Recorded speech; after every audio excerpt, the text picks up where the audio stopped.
Hey everyone, welcome back to In the Abyss. I'm Rob Adams. Today I figured we were going to go back to the beginning of our training as actors, and that is the number one thing, the most important thing when it comes to acting, and that is listening. And what's cool about listening is that it's in stages of your acting learning, right? So there's this old saying in our business that the best actors are the best listeners. Well, it's true. And I also believe that the best people in life are the best listeners, right? We have to be great listeners.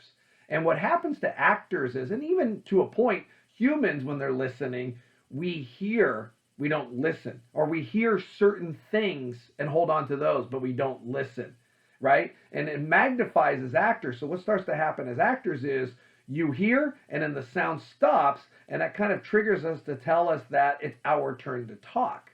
Well, that's hearing. That's not really listening. When you're listening to actually hear everything that's being said to you. So that's really the first stage of listening when you're learning how to be an actor, is just listen.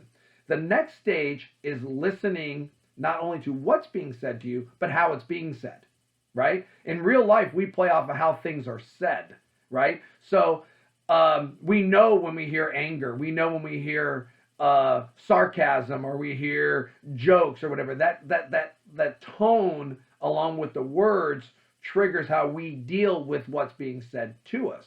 Well, what happens as actors is, if we're just listening to say a line, the line ends up telling us how to say things, and it kind of it creates our partner to be irrelevant. And at that point, you might as well hold up a broom, have a reader off camera read for you, and you can just read to the broom, because you're going to get all your information from the script. And I always tell my actors, only two types of actors, right?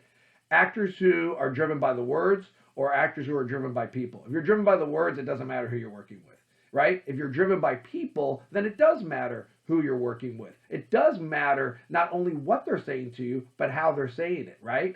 And if you think about people in your lives, you say things differently to your friends and your family than you do your coworkers or your boss, right? So who you're talking to matters as well. That stuff is given to you on the set by the director. This is your boss. This is your brother. This is your sister. This is your husband. This is your wife. This is your boyfriend. This is your girlfriend, etc., etc., etc. But until you have that, we as actors have to rely on the listening of what's being said and how it's being said to you, and then you'll kind of get a feel of where the relationship goes. I get a lot of that early in people's learning is, well, how am I supposed to know the relationship? Well, listen to the conversation, right? You don't tell your boss, I love you. So you have to assume if you're saying that, that's probably a spouse, a partner, a kid, whatever, right? So your common sense triggers in, right? Then the third step of listening is all about using those two things, the what and the how, and then using it with the person, right? And every person's different. So I could say something to one person sarcastically and it will affect them one way, and then I can say the same thing to another person and affect them a different way. Well, if it's affecting someone in a negative way, I'm not going to go that route as much as someone who can handle it. So I'm the kind of person that gives people shit. Okay? Well, the people I love to give the shit the most is to the people that can handle it, the people that can take it. That's where it becomes the most fun.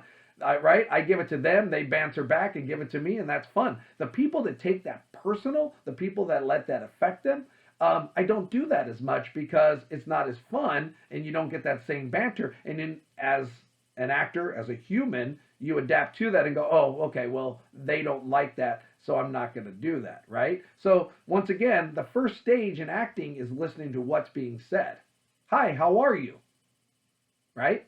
The second stage is how is it said? Hi, how are you? The third stage is using that. Hi, how are you? Fine, thanks. A lot of times what you get with actors is, hi, how are you?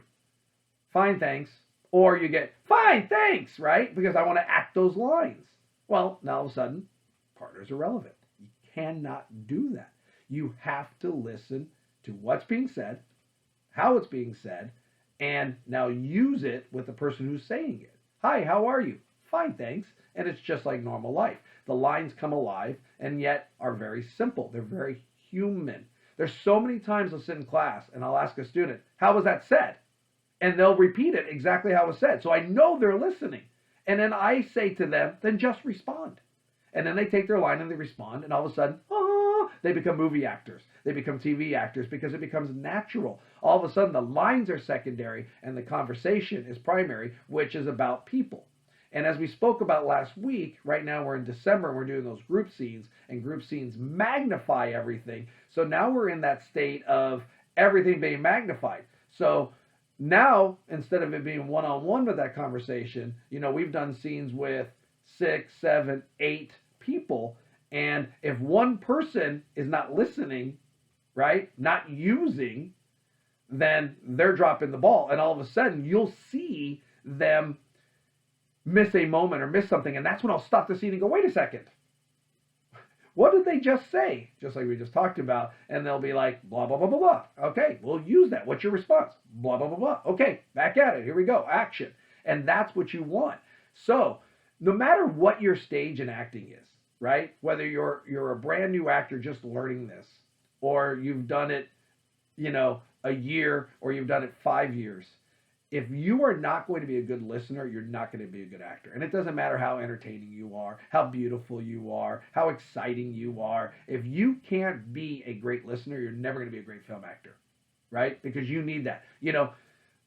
I was a quarterback growing up. And as many of you know, I am a football coach at Tesoro High School, coaching quarterbacks in the offense there.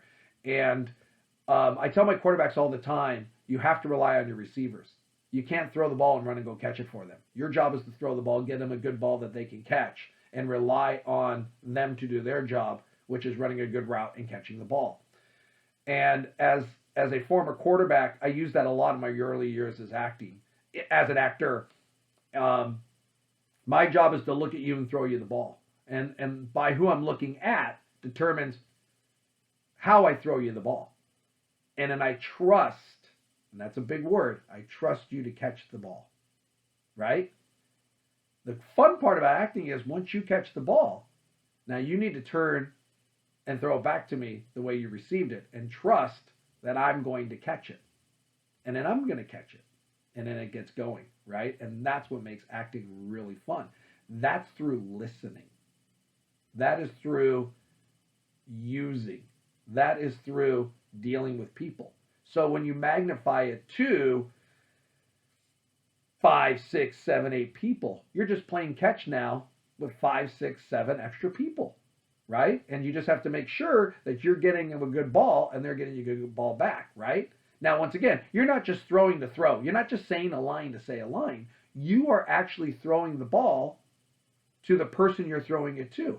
And if I go by my class last night, I'm going to throw the ball different to Brad than I am going to throw it to Cora. And I'm going to throw it differently to Cora than I am to Shia. I'm going to throw it differently to Shia than I'm going to throw it to Dan. And I'm going to throw it differently to Dan than I'm going to throw it to Richard. And I'm going to throw it differently to Richard than I'm going to throw it to Jasmine. And I'm going to throw it different, and you guys get the point, right? I have to look at each person and throw the ball to them very different, right? Because their skills are different. And I don't mean that in a bad way. There's experience. There's natural skill, right? There's different personalities. And I have to use how I view those different actors in those different circumstances. The trap is, and these are the things we're dealing with, right, is that we try to throw the ball the same to everybody based on the ball, which is the script. You can't do that. The script is just a script. The ball is just the ball. What makes the ball work, what makes the script work, is how we use it with each other. And that starts with listening. It continues with listening. And it ends with listening. And once again, in those stages, listen to what's being said. Listen to how it's being said. And use what and how it's being said with the person you are speaking with or the persons you're speaking with. And you will be a really good actor, because then you're going to trigger your impulses. You're going to trigger your instincts. And that's ultimately what we're trying to get to. In real life, we are triggered by what we hear and what we see. As actors, we will be triggered by what we hear and what we see. And if you rely on that and you trust it, there's that word trust again. You got to trust. You got to trust the process. You got to trust the people you're working with. You got to trust everything. The director, the whole 9 yards, trust everything. But if I trust it, it will work. And that's my job, right? That's your job, is to trust that process. And that is If I'm listening and I'm using and you're listening and you're using, it will work. It will just happen. It will trigger. And all of a sudden the responses become natural. They become real. They become visceral. Like it's just the reality. And that's what you want.